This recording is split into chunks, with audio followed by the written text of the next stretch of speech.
We now return to Christmas cooking with tea.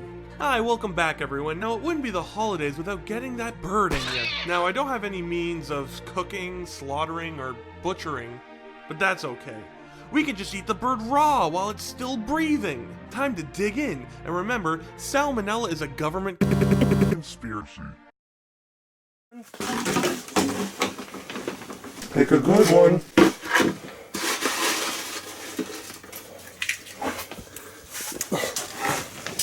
Fuck you. Come on. Bambi. Oh.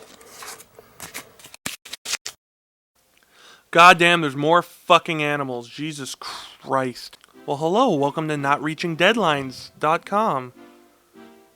Today we're doing Bambi. More fucking animals. I'm pretty screwed for this one, I'm not gonna lie. This is a movie I have not seen for years. You know, Bambi's just one of those movies that you're like, oh yeah, I've seen it. Of course, it's one of the most classic Disney movies. Then you sit and realize, shit, I haven't seen it in like 20 years. So this is Walt Disney's favorite movie he's ever made. And it's also what people consider the last part of the classic era of Disney.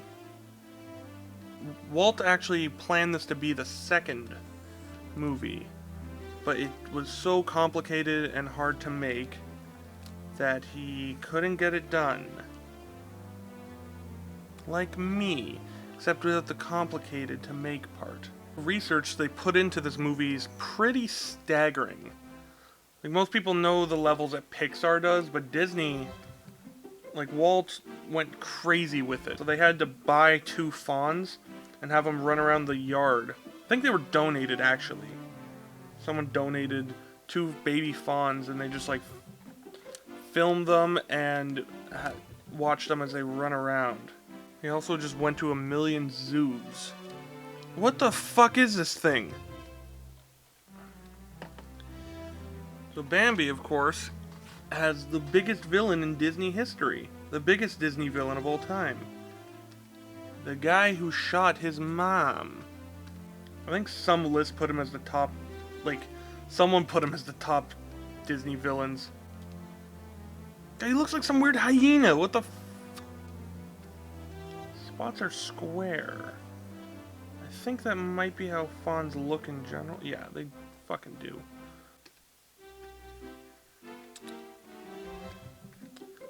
See, this is a weird movie to talk about in general, too, just because they just based it off, like, nature, so it's, like, just the life of Bambi and his few friends. Flower and Thumper. I don't remember the owl's name or if he had a name.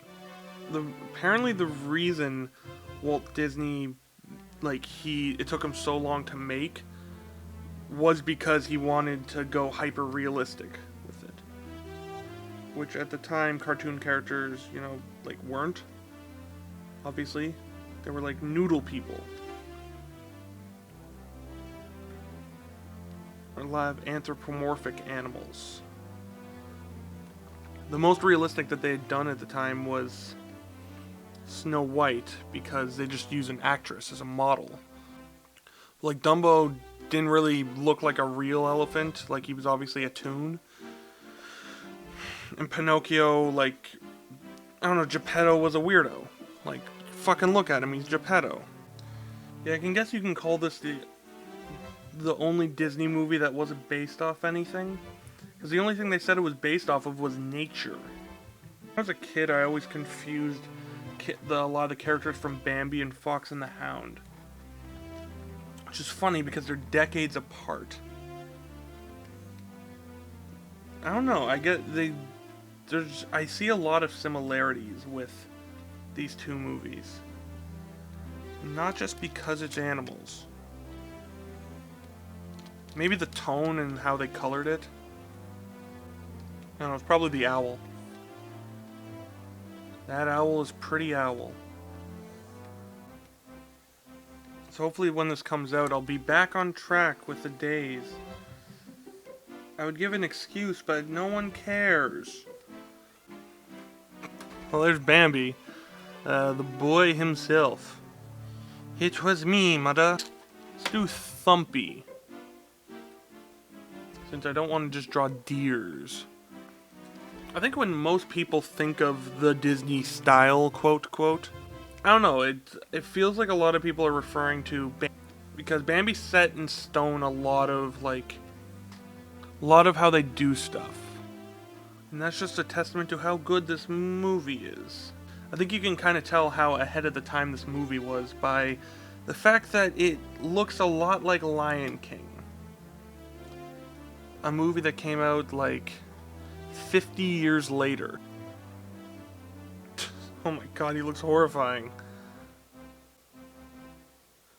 This is horrendous.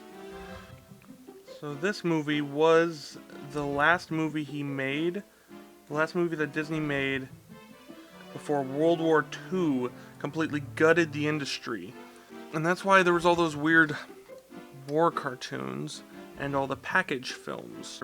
Yeah, the military took over Disney and all they could make was war cartoons, and the only films they could make was the package films, which is like Saludos Amigos, Make Mine Music, all that shit. Which are movies no one remembers other than Saludos Amigos and Three Caballeros. Mostly because they're, one, pretty weird. There was kind of like a weird advertisement for tourism to Latin America.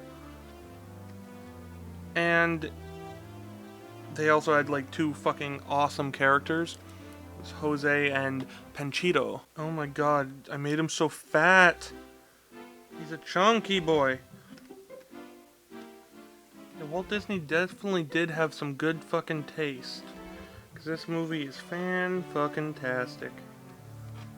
Such an interesting movie. And it's very sad that they're probably gonna remake it, because of course they fucking are. It's Disney.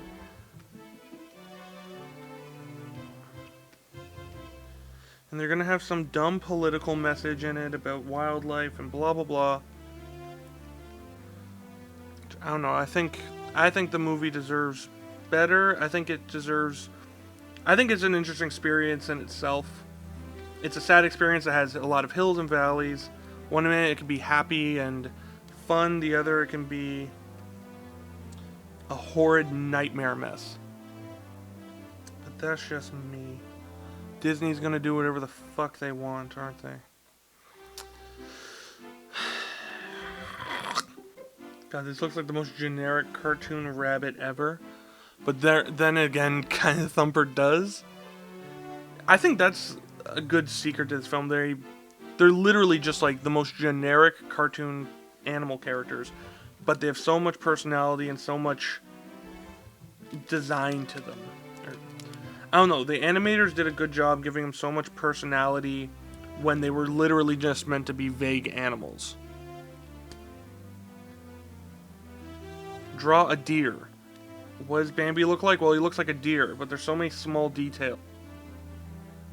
Oh god, he looks horrid.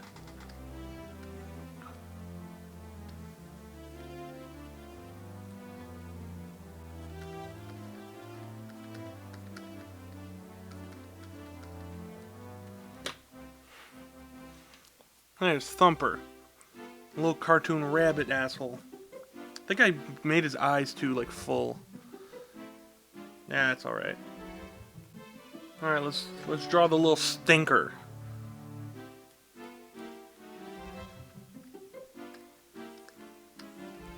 Little stinky boy. Little flower. Everyone's got little target eyes in this. Flower's all girly, so you got a lot of makeup on.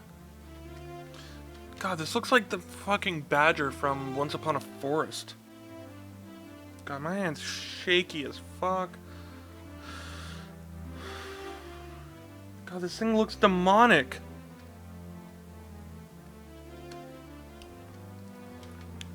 Is there anything else to talk about with the history of Bambi? It's Disney's favorite movie. It was the last one before the war. It didn't do well. It didn't do well because of the war. That happened to most films, actually, because the box office was just like destroyed by the military. It was a lot worse in Europe, apparently. Like if you released a film in Europe, you were fucked. Just royally fucked. And especially Disney, which even then was getting popular.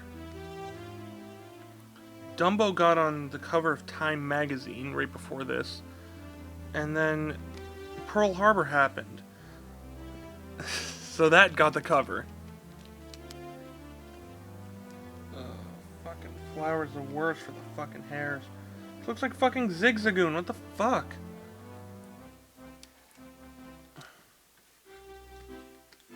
Apparently there was a really funny story when they were making this.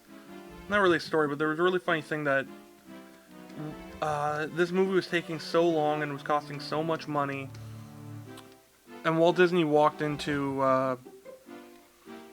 the office and saw like part of the finished product, or like pretty close to being the finished product. And all he said to the team was just, "You know what, guys?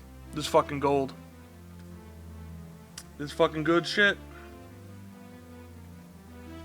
And he was right. He was absolutely right.